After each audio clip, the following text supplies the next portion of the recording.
Graça e paz da parte de Jesus, amém? Vamos estar na casa do Senhor, vamos louvar o nome do Senhor.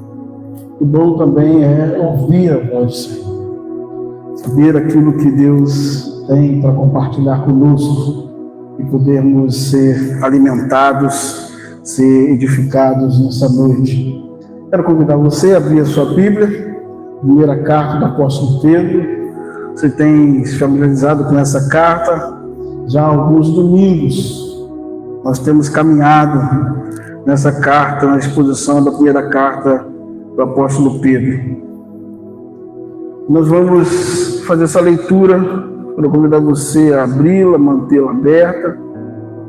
Eu vou estar lendo na NVT, uma versão transformadora, e você acompanhe na sua versão.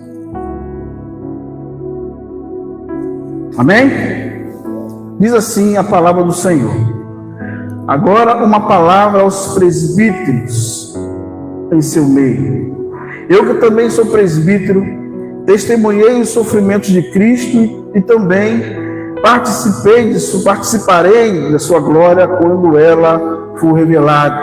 Assim peço-lhes que cuidem do rebanho que Deus lhes confiou com disposição e não de má vontade, não pelo lucro com isso, mas pelo desejo de servir a Deus.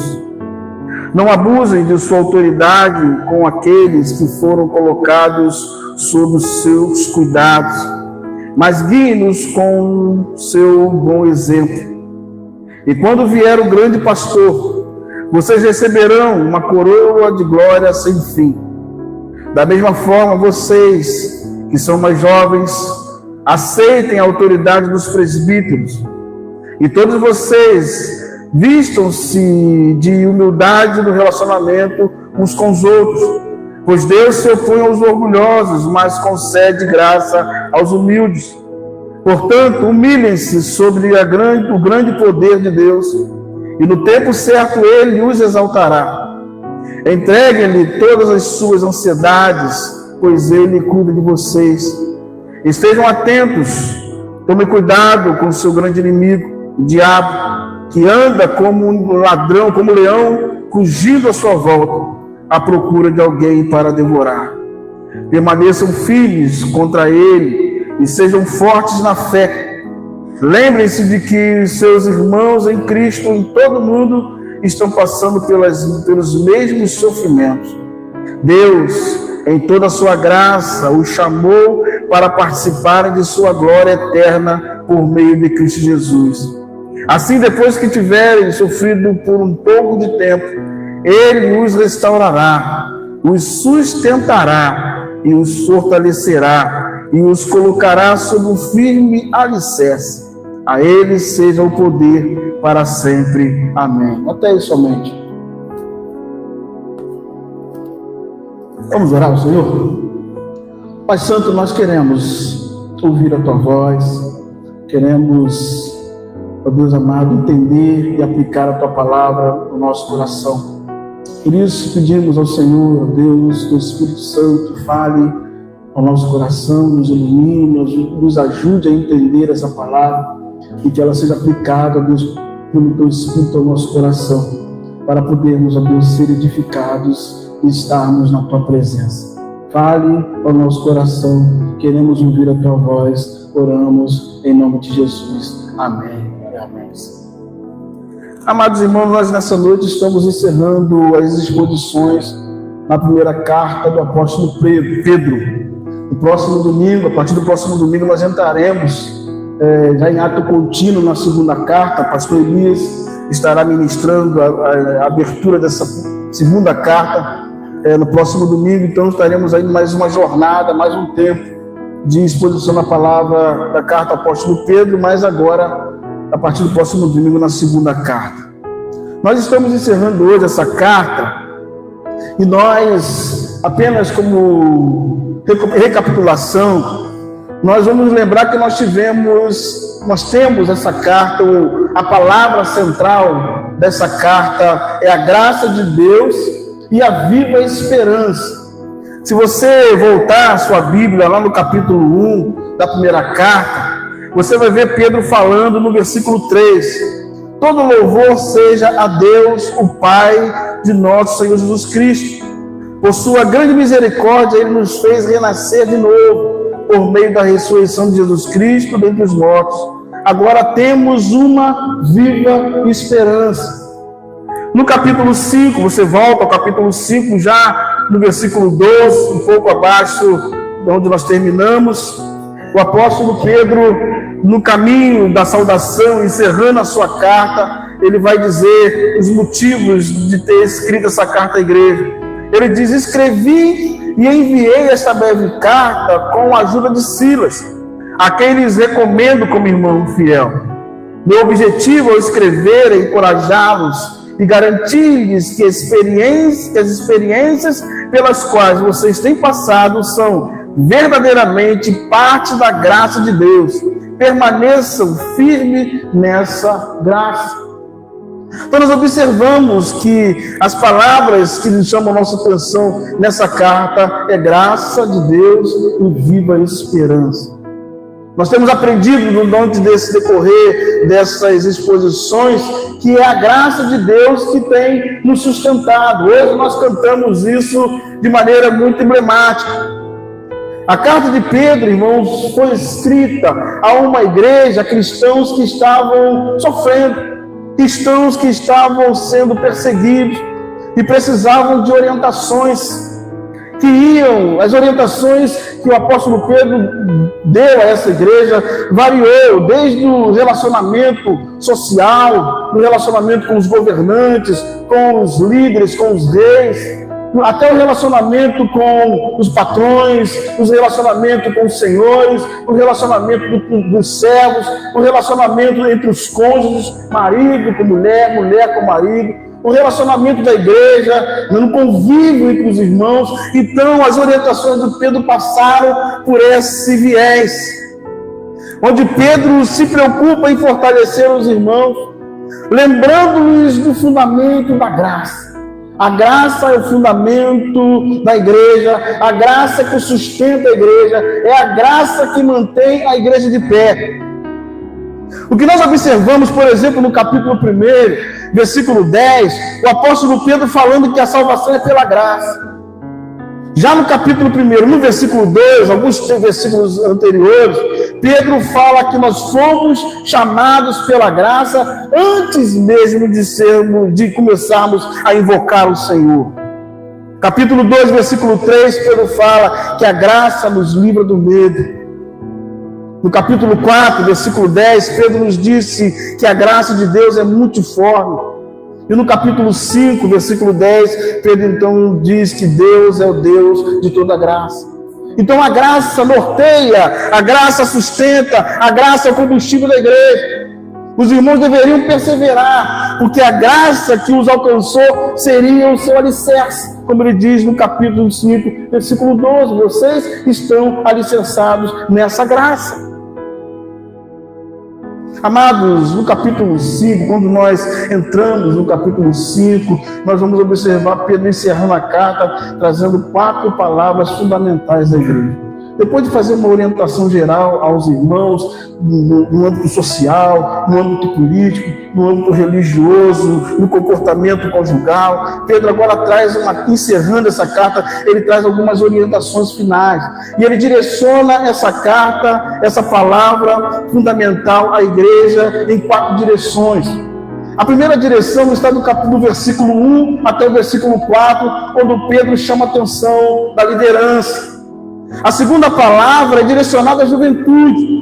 Nos versículos 5 a 7, ele dá uma orientação à juventude e também à igreja. Na terceira palavra desse capítulo, ele faz uma chamada à igreja, para que a igreja seja vigilante. Isso estão dos versos 8 ao 9. E por fim, ele termina sua palavra fazendo uma chamada à igreja, chamando a atenção da igreja para a promessa de restauração e de firmeza, de consolidação dessa palavra. Nós vivemos dias, irmãos, em que a liderança muitas vezes é vista como plataforma de poder. As pessoas estão assumindo lideranças, estão se sentindo poderosas. estão se sentindo autoritárias. Vivemos dias em que as pessoas não se submetem mais aos líderes. Jovens, adolescentes, crianças não se submetem mais à sua liderança. Você observa isso na sociedade, nas escolas e na igreja também você observa isso. Você observa que há uma resistência a toda forma de autoridade, a toda forma de liderança. Há uma resistência, se há uma resistência à forma de liderança, há também uma resistência aos irmãos comuns no contexto da igreja. As pessoas não se sujeitam mais umas às outras. Mas o ensino de Pedro nos chama a um caminho diferente. O ensino que Pedro nos dá nessa carta, no encerramento dessa carta, é chamar a atenção da igreja para ir na contramão do conceito desse mundo moderno, ou no contexto lá daquele tempo, do conceito do mundo da igreja daquele tempo, que também enfrentava essas batalhas. Então, falando dessas 4 palavras, Pedro primeiro direciona e faz uma exortação aos líderes da igreja. Ele diz no versículo 1, acompanhe comigo a leitura, e agora uma palavra aos presbíteros em seu meio. Onde lê esse presbítero, você pode ler pastor, você pode ler ancião, você pode ler diácono, alguém que exerce o poder de liderança na igreja, que ajuda na administração da igreja, que comanda a igreja. Pedro se coloca nesse contexto como um deles. Eu que também sou um presbítero, eu que também sou um líder. Pedro se coloca dessa maneira e vai além. Ele diz, eu sou um presbítero também, mas eu tive uma experiência real, visível, pessoal com Cristo. Participei dos momentos de sofrimento, dos momentos de perseguição e também de momentos de glória, de honra. Vi Jesus no Monte da Transfiguração ser glorificado. Vi a glória do Senhor e participei também de momentos em que eu fui mergulhado numa fonte de miséria quando eu me achei superior aos outros. São instruções que partem de um homem que tem experiências com o Senhor, visíveis, pessoais. Mas essas instruções, ela vem com esse conteúdo. Então Pedro faz 4 instruções aos líderes. Ele diz aos líderes que os líderes devem cuidar do rebanho do Senhor com zelo e amor. Segunda orientação, servir de boa vontade, sem ganância. Terceira orientação, liderar pelo exemplo, não como autoritarismo. Quarta orientação, aguardar a recompensa do Supremo Pastor. Então ele diz, versículo 2, que cuida do rebanho que Deus lhes confiou com disposição, não de má vontade, não pelo que lucrarão com isso, mas pelo desejo de servir a Deus. Versículo 3, não abuse de sua autoridade com aqueles que foram colocados sob os seus comandos, sob os seus cuidados, mas guie-os com o seu bom exemplo. E quando vier o grande pastor, vocês receberão uma coroa de glória. Nós aprendemos aqui, meus irmãos, que os líderes espirituais devem refletir uma postura de servos em humildade. Pedro orienta a liderança da igreja, que deve exercer a sua liderança em amor sacrificial, que devem exercer a sua liderança não com tirania, mas com exemplo de vida. Então, irmãos, o primeiro conselho de modo introdutório que a gente pode tirar do apóstolo Pedro como líderes da igreja, se você lidera alguém, seja na igreja, seja no trabalho como um cristão, seja liderando a sua casa, seja um líder como Jesus Cristo foi. Um líder que deu exemplo, que mostrou com atitudes. Um líder que foi capaz de botar uma toalha no ombro, se ajoelhar diante dos seus discípulos e lavar-lhe os pés. Um líder que foi capaz de dar a sua própria vida por aqueles que ele amava. Um líder que foi capaz de guiar um líder que foi capaz de dar o exemplo de alguém que amava e obedecia ao seu Senhor, ao Pai.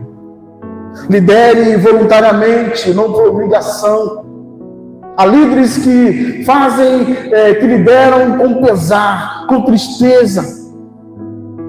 Lidere com dedicação e não por ganância. Infelizmente, isso está muito vivo na nossa mente e também nos nossos olhares. Nós observamos pessoas desejando assumir um posto numa igreja para enriquecer.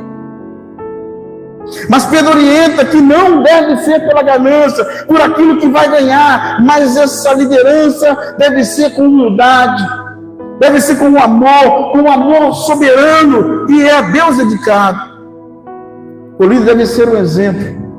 Ele não deve ser apenas aquele que supervisiona, que toma conta, mas ele é aquele que guia. É interessante pensar na figura daquele que guia, porque aquele que guia o rebanho do Senhor, ele vai na frente e as ovelhas vão atrás. Jesus falou: eu conheço as minhas ovelhas, elas conhecem a minha voz e elas me seguem. Elas me seguem. A segunda exortação vai na direção dos jovens e da igreja. Versículo 5, acompanhe comigo. Da mesma forma, vocês que são mais jovens, aceitem a autoridade dos presbíteros. E todos vocês vistam-se de humildade no relacionamento uns com os outros, pois Deus se opõe aos orgulhosos, mas concede graça aos humildes. A palavra, tanto para jovens como para toda a igreja, é a mesma. Pedro diz: vistam-se de humildade. Vistam-se de humildade. Pedro diz que a humildade deve ser a vestimenta do servo de Deus. No relacionamento com os irmãos, no trato com aqueles que são mais experientes, com você, meu jovem, minha jovem, não despreze o papel daquele que está te liderando, que foi colocado por Deus para te orientar, para te ensinar. Reconheça o papel, reconheça a função, dê ouvidos ao seu líder, honre o seu líder. Honre aquele que Deus colocou para cuidar de você. Pedro diz então, irmãos, que esse relacionamento de jovens com anciãos, ou jovens com presbítero, ou jovens com líderes, deve ser um relacionamento respeitoso, de honra e de atenção. Mas ele chama a atenção agora de toda a igreja. Ele diz então, na segunda parte do versículo 5, e todos vocês vistam-se de humildade no relacionamento uns com os outros. Então Pedro amplia a sua palavra, amplia o seu raio de ação para dizer para a igreja: olhem uns para os outros e vejam uns aos outros como líderes e se veja como servo de todos os outros. A classe de dons espirituais, ela tem essa função. Lá na classe nós não falamos só sobre dons. Nós falamos primeiro sobre os fundamentos dos dons. O que eu preciso aprender quando eu recebo um dom? Eu preciso aprender, entender que o Espírito Santo me deu um dom para ser servo. O Espírito Santo me capacitou e me deu dons espirituais para que eu possa servir, para que eu possa estar à disposição, para que eu possa me colocar diante do meu irmão e poder ajudá-lo. É para a edificação, é para o crescimento da igreja, é para o desenvolvimento da igreja, não é para o meu deleite. Então Pedro chama a atenção da igreja. Na relação de mutualidade e troca, todos estamos iguais. Todos somos da mesma essência, a essência de Cristo, a essência da humildade. E ele diz: por que nós devemos fazer isso? Por que nós devemos tratar uns aos outros com honra, com respeito e sermos zelosos uns pelos outros? Pedro diz que porque Deus resiste ao orgulhoso, mas oferece graça àquele que é humilde. Nesse final do versículo ele diz: Deus se opõe aos orgulhosos, mas concede graça aos humildes. Por isso Pedro deixa dentro dessa palavra 2 conselhos aos irmãos. Humilhem-se. Olha o versículo 6 que ele diz: portanto, humilhem-se sob o grande poder de Deus, e no tempo certo ele os exaltará. Humilhar-se debaixo da poderosa mão de Deus é confiar que ele exaltará no seu tempo certo. Você não precisa desejar ser grande. Você não precisa desejar pisar nos outros ou se sentir pequeno porque alguém está liderando você. Sirva. Seja humilde. E deixe que o Senhor, no tempo oportuno, coloque você no lugar. O que é melhor? Ser honrado pelas pessoas, receber a glória das pessoas e ser rejeitado pelo Senhor, ou ser rejeitado pelas pessoas e receber a glória de Deus? O que é melhor? Servir as pessoas, amar as pessoas e ser honrado por Deus, ou ser tirano com as pessoas e Deus te rejeitar? O segundo conselho que o apóstolo Pedro dá à igreja está no versículo 7. Ele diz que a igreja deve se lançar. Versículo 7 ele diz: entregue-lhe todas as suas ansiedades, pois ele cuida de vocês. Lançar sobre ele toda a ansiedade é um sinal, irmãos, de dependência total. Pedro nos ensina que onde há orgulho, que onde há autossuficiência, que onde há arrogância, prepotência, nesse lugar há conflito, nesse lugar há guerra, nesse lugar há facções. Mas ele diz que aonde há humildade, ali está a graça do Senhor. Hoje nós estávamos falando na classe sobre a igreja de Corinto. E o apóstolo Paulo começa a carta dizendo: eu louvo a Deus porque Ele tem enriquecido vocês com dons espirituais. Lá no capítulo 11 da primeira carta aos Coríntios, Pedro diz: eu não louvo vocês quando vocês se reúnem, porque quando vocês se reúnem é para o mal e não para o bem. Ele diz, no capítulo 6, eu tenho ouvido que há partidos entre vocês. Uma igreja que serve a Deus, mas que não consegue se submeter às pessoas. O que acontece com essa igreja? Essa igreja se divide, essa igreja se rompe, essa igreja racha e essa igreja não se edifica. Irmãos, o orgulho impede a ação de Deus, mas a humildade atrai. Se você tem lançado suas ansiedades sobre Deus, é bem visível que você será muito abençoado pelo Senhor. Deus, com sua graça e misericórdia, te sustentará. Então a pergunta é: você tem lançado sua ansiedade sobre o Senhor? Tem lançado seu orgulho, suas dificuldades aos pés do Senhor? Mas Pedro traz uma terceira palavra.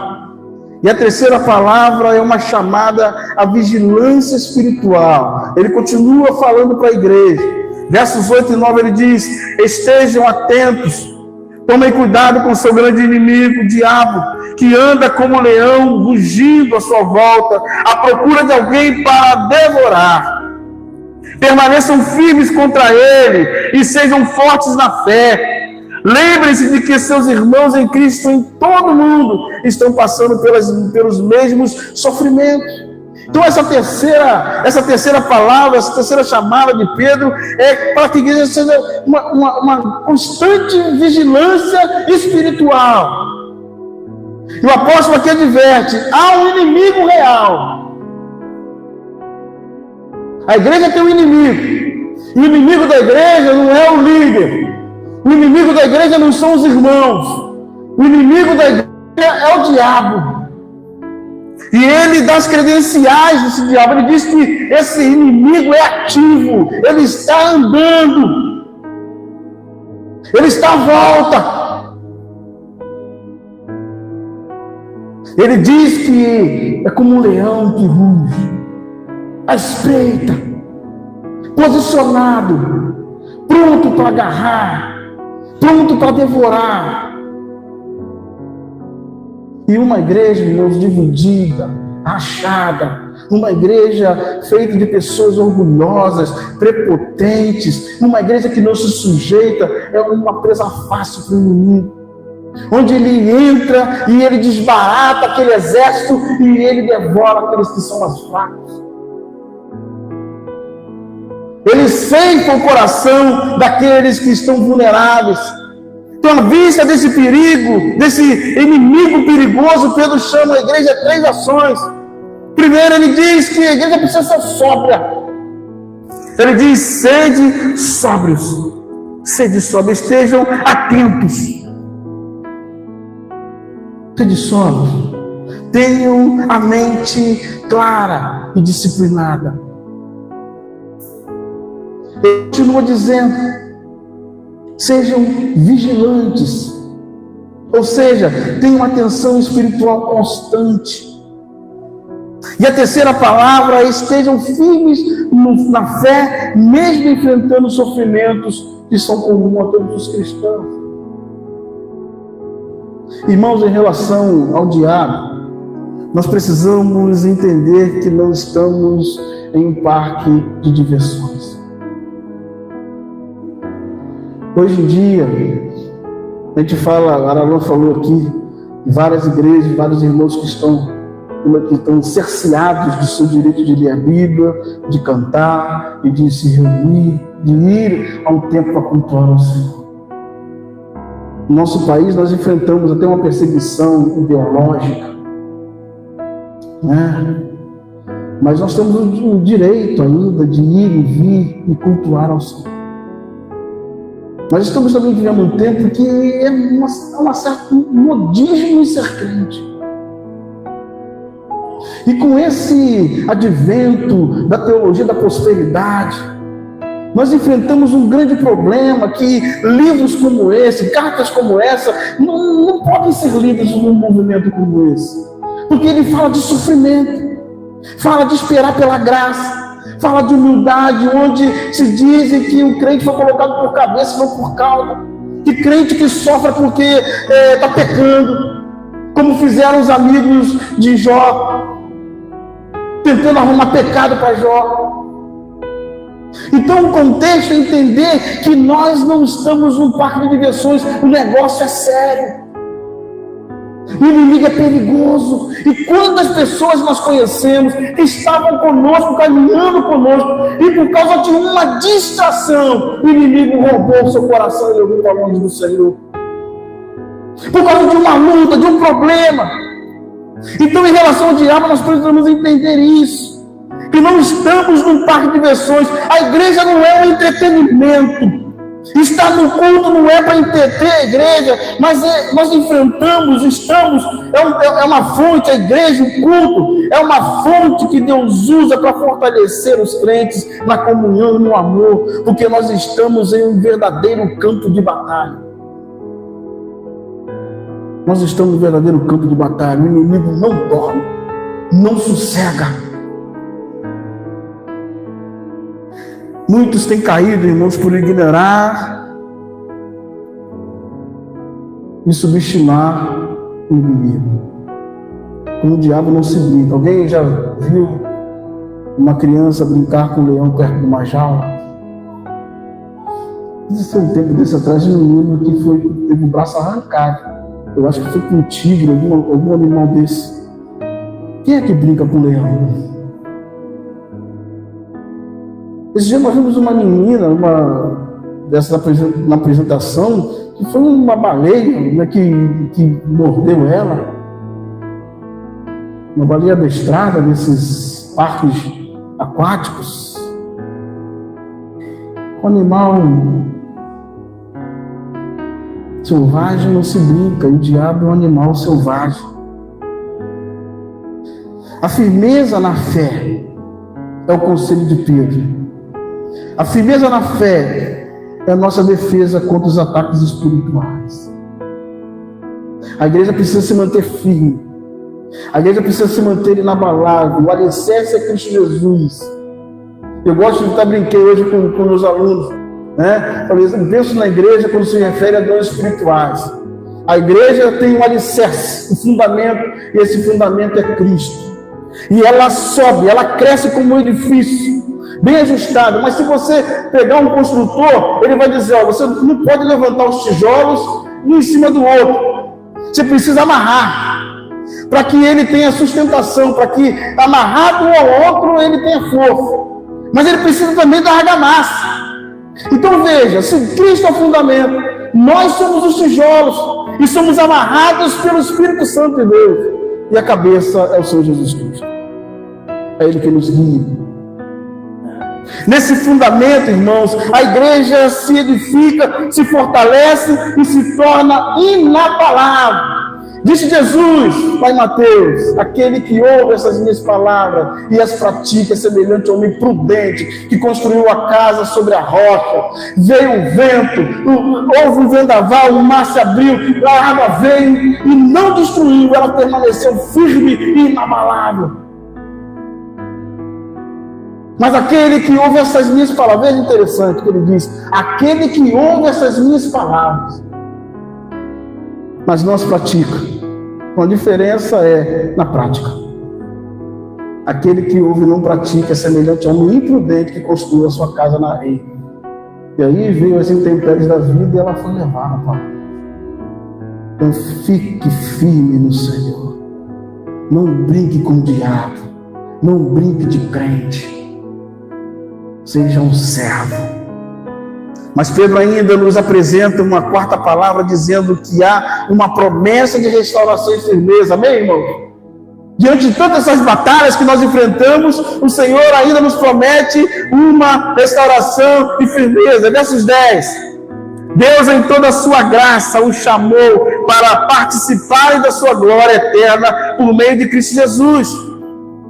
Assim, depois que tiverem sofrido por um pouco de tempo, Ele os restaurará, os sustentará e os fortalecerá e os colocará sobre o firme alicerce. A Ele seja o poder para sempre. Ou seja, o poder de Deus é infinito. Aqui Deus é chamado de Deus de toda graça. É Ele quem nos chamou à glória eterna em Cristo Jesus. O sofrimento, diz o apóstolo Pedro nesse texto, é temporário, por um pouco de tempo. A nossa vida é passageira. Diz o salmista que a nossa vida é como um vapor. Uma hora nós existimos, outra hora nós deixamos de existir. Então, ainda que o seu sofrimento seja, que você tenha na sua vida sofrimentos momentâneos, ou que você passe sofrimentos na sua vida sempre. Eu me lembro, aliás, de uma irmã no Rio de Janeiro, que ela tinha um filho que tinha uma doença degenerativa, e ela passou 15 anos cuidando desse filho, até que ele definhou e faleceu. Aquela irmã sofreu 15 anos cuidando daquele filho. Quando esse filho faleceu, nós pensamos assim, Deus levou, mas essa irmã vai descansar agora. Passado algum tempo, ela chega na igreja falando, eu descobri que a minha filha mais velha também tem a mesma doença. E se manifestou já tarde, e ela precisava cuidar da filha agora. Alguns passam sofrimentos a vida inteira. Outros passam sofrimentos por alguns dias. Os irmãos dos países muçulmanos, em outros lugares, não tem um tempo de descanso. Nós temos. Nós tiramos férias, nos passeamos, vamos cantando pelo carro os louvores ao Senhor. Se vamos para a praia, reunimos a família, cantamos louvores. O sofrimento ele é momentâneo. Porque Pedro entende que a nossa vida é passageira, diante da eternidade que nós experimentaremos, a vida é apenas um vapor. E nesse processo ele promete, o Senhor nos promete nos aperfeiçoar. Pedro diz assim, assim depois tiverem sofrido por um pouco de tempo, Ele os restaurará, os sustentará e os fortalecerá e os colocará sobre um firme fundamento. Então, algumas promessas de Pedro aqui, que Pedro faz à igreja diante da palavra de Deus. Ele diz e promete que nós seremos aperfeiçoados. Ou seja, o Senhor em meias lutas moldará o nosso caráter. Ele promete que nesse tempo, enquanto caminhamos, nesse breve tempo, seremos firmados. Ou seja, seremos fortalecidos na nossa convicção espiritual. Cresceremos.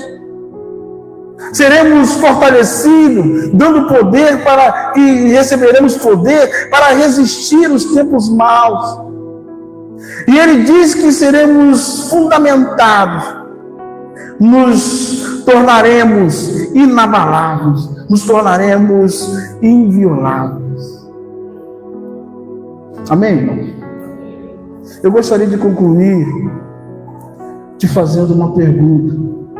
Você crente em Jesus Cristo, que serve a Deus, líder, jovem, irmão em Cristo, você sabe onde está a glória de Deus e a nossa exaltação final? O apóstolo Pedro diz aqui nessa carta que nós experimentaremos. Você sabe onde ela está? Ela está no final de uma vida alicerçada em Deus. A sua glória, a sua exaltação, o seu fortalecimento, o seu descanso está no final de uma vida dedicada única e exclusivamente a Deus. A glória de Deus, a sua exaltação, está no final de uma caminhada cristã sustentada pela graça do Senhor. Os sofrimentos não são o fim da história, não demonstram fraqueza, mas os sofrimentos são um meio para a maturidade espiritual. Então confie no Deus que prometeu completar a sua obra em você. Algumas pessoas, irmãos, querem ser ouro, mas não querem a fornalha. Algumas pessoas querem ser vaso de honra, mas não querem a mão do oleiro. Jesus Cristo, o nosso mestre por excelência, se humilhou para depois ser exaltado. O apóstolo Paulo diz que o nosso comportamento deve ser semelhante a ele. Que sendo Deus, não teve por usurpação ser igual a Deus, mas antes humilhou-se a si mesmo, tornou-se servo, foi obediente até a morte de cruz. E diz pelo que Deus o exaltou soberanamente, e lhe deu um nome que está acima de todo nome, para que ao nome de Jesus se dobre todo o joelho no céu, na terra e debaixo da terra, e toda a língua confesse que Jesus Cristo é o Senhor, para a glória de Deus Pai. Algumas pessoas querem a glória e a exaltação, mas fogem do sofrimento, não querem obedecer, não querem se sujeitar. O nosso Senhor se sujeitou ao nosso Pai. Se formos olhar para o apóstolo Pedro, que por vários momentos resistiu a essa chamada de humildade, que discutiu com o Senhor, não, eu nunca vou te abandonar. Quando ele experimentou a bondade do Senhor, a graça do Senhor, diz a tradição que ele foi crucificado, mas não quis ser crucificado como Jesus. Não quero ser crucificado como meu mestre. e foi crucificado de cabeça para baixo, porque não queria ser comparado com o seu mestre. Se você olhar a galeria dos heróis da fé, da Carta aos Hebreus, capítulo 11, você vai ver homens e mulheres entregando suas próprias vidas, seus corpos, sendo sacrificados, mutilados, cortados ao meio, porque não se entregaram ao Senhor. Meu irmão, minha irmã, o tempo está logo ali. Portanto, nesse tempo que se resta, seja humilde. Reconheça suas falhas, vá até Deus pedindo perdão, vá até o Senhor pedindo misericórdia, confesse seus pecados. Seja humilde, dependa de Deus, ore, entregue suas ansiedades, descanse nele. Seja vigilante, resistindo ao inimigo com a palavra da verdade, fortalecendo na comunhão dos irmãos e na vigilância espiritual. Amém? Feche seus olhos, eu quero orar por vocês. Como está o seu coração diante da autoridade da palavra do Senhor? Você tem se sujeitado? Você é alguém que tem passado por sofrimento? Você é líder? Tem passado por sofrimento? Tem sido inundado pelo orgulho? Sujeite-se ao Senhor. Você, jovem, se submeta ao seu líder. Você, igreja, se submeta ao seu irmão. Você, igreja, resista ao diabo. Continue caminhando, ainda que esteja doendo, ainda que esteja sofrimento, porque o Senhor está aí para fortalecer você. O Senhor te abençoará, te fortalecerá, te moldará e te estabelecerá no alicerce. Querido Deus, nós louvamos e bendizemos o teu nome, porque a tua palavra é fiel e verdadeira. E nós podemos confiar em ti, nós podemos colocar a nossa vida no teu altar. Ó Deus, tira de nós toda amargura, todo orgulho, todo rancor. Tira de nós, ó Deus amado, aquilo que não presta. Ó Deus, nos inunde de humildade, de serenidade. Perdoa os nossos pecados. Fortaleça-nos. Molda-nos conforme o teu querer.